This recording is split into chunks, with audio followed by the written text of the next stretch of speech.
Well, a remarkable story indeed. A little fable there about intellectual property. We're going to talk about it a lot more deeply. Now, in the studio here, we're very lucky to have an expert here, Mike DeToy, the Director of Intellectual Property, Edward Nathan Sonnenbergs here in Santon. And also, to speak to us from Cape Town, we're very lucky to have the man himself, Dimitri Filippo, the owner of Bodtrade. Now, Dimitri, to kick off with you, what lessons do you think you learned, tough ones at that, in this battle with Virgin? I think, firstly, Chris, thank you very much. I think the main lesson is you need to be prepared, you need to be creative, and at the end of the day, know your stuff, know your business, but have the specialists around you to have a team, because you can't do this on your own, a team of professionals that can guide you, direct you, and at the end of the day, you're going to make a final decision, so you're going to have the guts and courage to go for it. So you're in the studio here, Mike. I mean, how amazing is this, a small South African company taking on a giant and winning with costs? What do you think? Well, I would love to know what the evidence was, because in the face of it, it looks like he got away with murder. And not by saying that, I'm not saying his case was bad or good, but it's difficult to judge the outcome without knowing exactly what was presented. But congratulations. It was quite cool. Well, there's a question for you, Dimitri. How did you use, what evidence turned this case for you?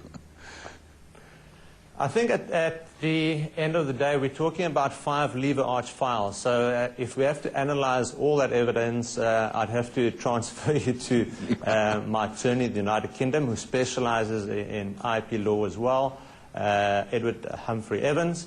But at the end of the day, the UK registrar made a statement and said, paraphrasing of course, it's rather fanciful that the trademark "you can't be a virgin all your life, it's time" would be essentially regarded as a virgin mark. So the examiners, the court in the United Kingdom, felt strongly to make a decision like they did, claiming that unlike, Mike, what you said, getting away with murder, they clearly voted in favor of our trademark with the idea that there's going to be no miscommunication. It was very clear, and it actually means trying something for the first time. That was their view. That was our view from the beginning. And we felt strongly that our 10 words, virgin is one of 10, should actually stand the possibility of being registered. So, Mike, I mean, answer to that. I mean, what else could have Dimitri have done, you think, to have strengthened this case, or maybe even avoided having to go to court? You see, I've got no doubt that initially he went to his, whether it's local or UK attorneys, and asked them for an opinion on the likely outcome of this. And they must have told him that he's got a 50-50 or 60-40 chance, because the principle here is still that he's taken a trademark belonging to Richard Branson, he put it into his trademark, and he says, now, therefore, that trademark is mine. Whether it's 10 marks, 10 words, or less or more, on the principle, it doesn't really make a difference in my mind. You can imagine if you put Nike into a phrase and claim, therefore, the phrase is mine, Nike would be fairly upset. And yes, there is some truth in it that the one is an invented word, while the other one is a common word common in use, which is true, but the principle is still that somebody's got a trademark, he's got a certificate, and here you go along and you put that trademark into a trademark that you claim as your own. Now, it's not so much that the public would think that this is a virgin trademark, it's more the possibility that the virgin trademark is diluted by somebody else taking that into a phrase, and one wouldn't know whether the virgin part of that phrase would be used in bold or in lowercase, all letters, or whatever the case may be. And those examiners need to think about those scenarios as well.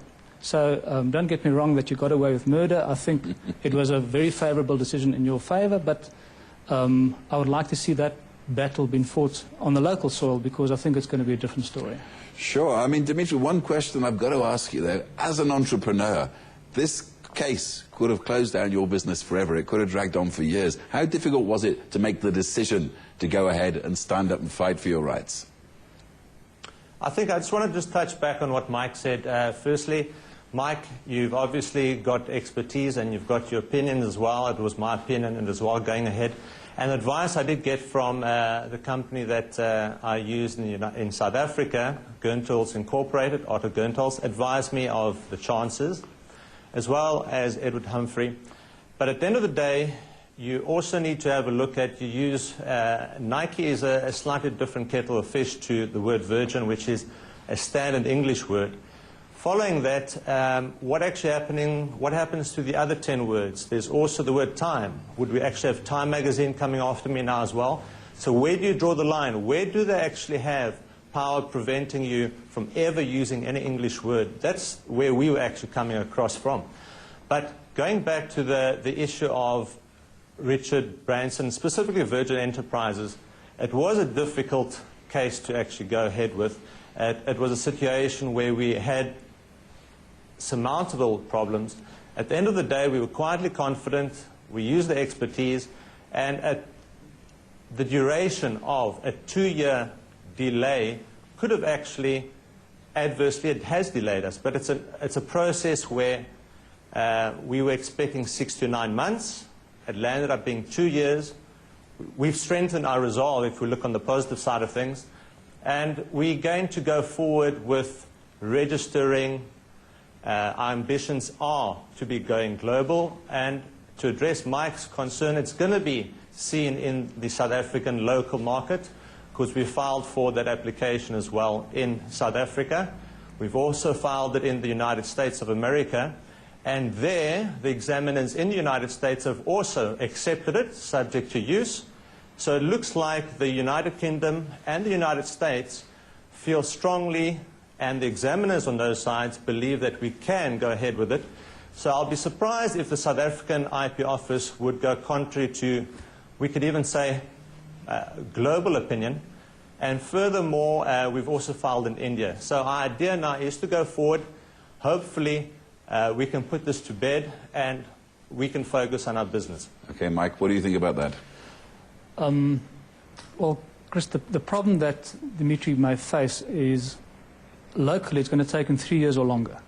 And that's an unfortunate situation for him, having just gone through a fairly quick process in the UK. For him now to have to battle for 3 years, to battle against the pound versus the rand, it is very unfortunate. I can imagine him really biting the bit to launch, but until that time, I'm afraid Richard Branson is going to take all the pounds and use it until the Constitutional Court, if need be, to protect his rights, which is unfortunate. It would have been very nice to have a judgment up to the highest court within 2 years, which is already a stretch, but it's probably going to take 3 years for him to get a decision. Dimitri, very briefly, what's your response to that? At the start, firstly, this is not a battle between Dimitri Filippo and Richard Branson. That was not the intention. The idea is we continuing with our business, and we were actually asked to stop doing our business. So we've not been going to look for a fight, and if there are uncertain or there's going to be situations where Constitutional Court, we have to address those issues when they come. We just want to be, as a small business, go ahead and do our business, and we feel strongly that we'll be given the opportunity and not be forced out of legitimizing our approach of going to do business. Obviously, Virgin Enterprises is a legalized business and would like to do what is all within the parameters of law, and we have to respect that. But I wouldn't want to be in a position where the powers of Goliath will be used against David. So Dimitri Filippo, the owner of Bodtrade 54, there can't be an entrepreneur out there in Africa who doesn't wish you best of luck in your business and your struggles. Thank you very much indeed for your time. And Mike du Toit, Director of Intellectual Property, Edward Nathan Sonnenbergs, you're staying with us for the second half. We're going to a short commercial break. When the Entrepreneurial Edge returns, we will continue with our look at intellectual property rights. We'll see you there.